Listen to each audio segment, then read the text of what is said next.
Assalamualaikum warahmatullahi wabarakatuh. Marhaban ya Ramadan, wulan sing ditunggu umat Islam, wulan panglebur sakabehing dosa wis arep tumeka, wulan kang kebak berkah kamulyan, wulan kang tansah renggani kalam Al-Qur'an.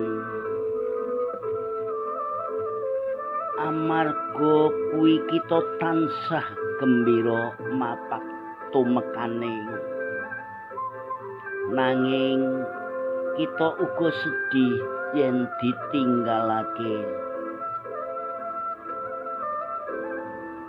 Abang kang ginaris agawe sumelang, ana mega kang kumandang ing langit sore,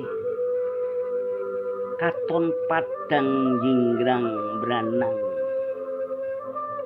swara adzan wis ngawe-awe pitutur saka Gusti kang maha luhur.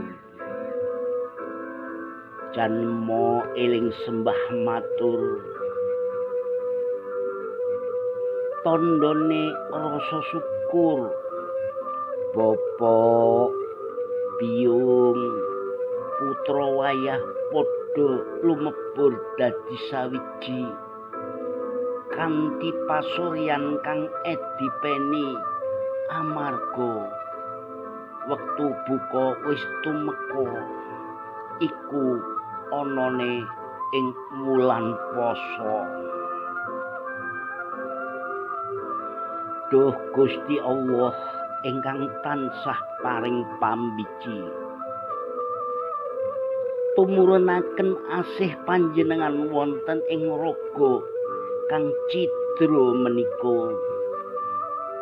Mugia saged jejeg ing margi kang suci, kang ajeg tumindak becik tanpa mandeg. Ya Allah ya Rabbi, mugi kawula tansah saged dipun panggihaken wulan Ramadan kanthi swasana raga lan jiwa pinaringan tansah bagas waras kawilujengan sedayanipun awit boten wonten malih daya lan kekuatan kejawi saking panjenengan Allah dat ingkang maha agung.